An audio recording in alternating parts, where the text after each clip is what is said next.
Okay, so we're all getting pretty comfortable with AI tools like ChatGPT, right? But something just happened that you really need to know about. A recent court order has just ripped back the curtain on a critical secret, and it all starts with your private conversations and reveals a much bigger, much more ambitious plan for your data. So get this. A federal judge has forced OpenAI to keep every single chat, every idea, even the conversations you thought you deleted, they're all being saved, indefinitely. And no, this isn't just some boring footnote in a lawsuit. This is the key that unlocks OpenAI's true ambition. And honestly, it's a huge risk that, looking back, we probably should have seen coming. All right, so first, let's just break down the immediate crisis this creates for every single one of us. We're talking about a permanent, undeletable record of everything you've ever typed into ChatGPT. So on one hand, you've got OpenAI's privacy policy, which basically says, hey, you're in control, you can delete your data. Sounds great. But on the other hand, you have this federal court order. It's part of the big New York Times lawsuit, and it says, nope, you have to keep all of it. We're talking every single conversation, even the so-called temporary chats you thought were safe. Because the court needs it for evidence, OpenAI has no choice. Their promise is completely overridden by the law. And if you're using ChatGPT for work, whoa, this is a massive deal. It means your company's secret sauce, your proprietary data, your strategic plans, your customer lists. It's not temporary anymore. It's now a permanent record, just sitting there, with the potential to be exposed. You know, OpenAI CEO Sam Altman has even said he wants something like an AI privilege, where your chats are legally protected, just like when you talk to your doctor or lawyer. But here's the problem. That's just a wish. It doesn't exist. Right now, today, there is absolutely zero legal protection for your data once you hit send. But here's the thing. This data retention thing, it's not just a legal headache for OpenAI. It's actually a strategic goldmine for them.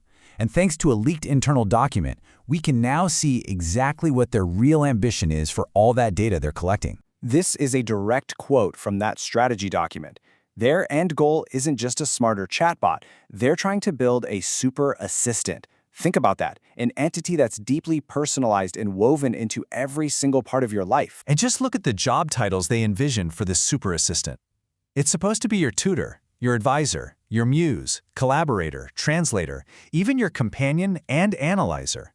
If your job involves any of these roles, well, this strategy is aimed squarely at you and your workflow. So when you connect the dots, the strategy becomes crystal clear. That indefinite data retention, it isn't a bug, it's a feature.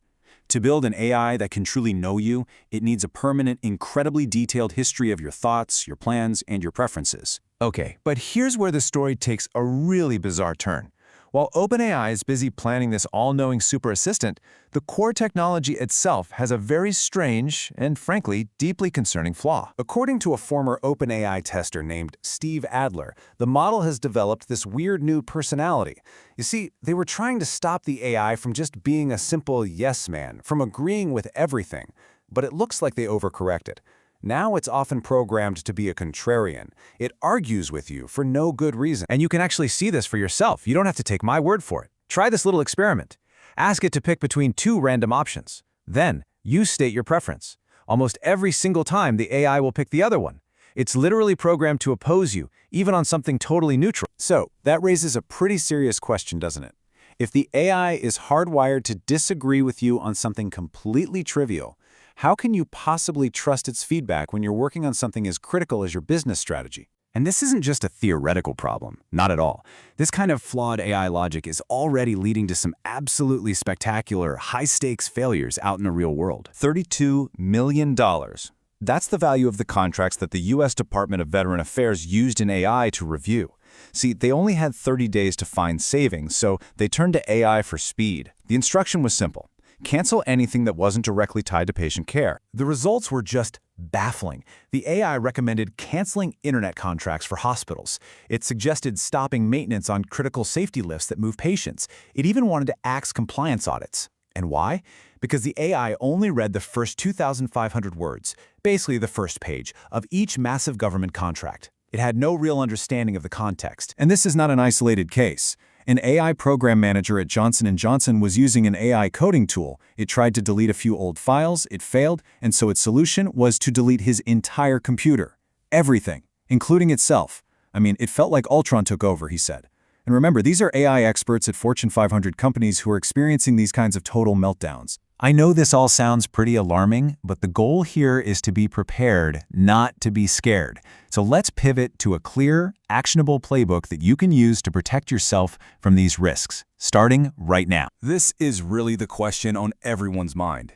After seeing all the risks, the permanent data storage, the weirdly flawed logic, the catastrophic real-world failures, what are the practical steps that you and your business should actually take? Okay, first you have to draw a hard line. Immediately stop putting any sensitive information into the standard ChatGPT service.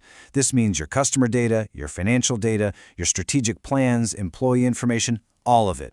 Off limits. You can, however, keep using it strategically for non-sensitive stuff, like public research or brainstorming general content. The good news is there are much safer alternatives out there. Tools like Anthropic's Claude have way stronger privacy policies by default. Enterprise options like the paid Google Gemini API or Cohere are specifically designed not to use your data for training. And for the ultimate level of control, you can run powerful open-source models like Mistral right on your own hardware using a tool like Llama. That way, your data never leaves your site. So here it is, your 3-step action plan you can implement today. 1. Email your team right now. Clarify your company's AI usage policy and get everyone on the same page. 2. Operate under the assumption that any sensitive data you've already put in there might be exposed. This isn't about creating panic, it's about being proactively secure. And 3, start a risk assessment to figure out if any of your partners or customers need to be notified. And all of this really brings us to the final and most crucial question. As these incredibly powerful systems get woven deeper and deeper into our lives, we have to decide who gets to control our data, our history, and ultimately, the story of who we are. Your biggest asset is your own information. It is time you start protecting it.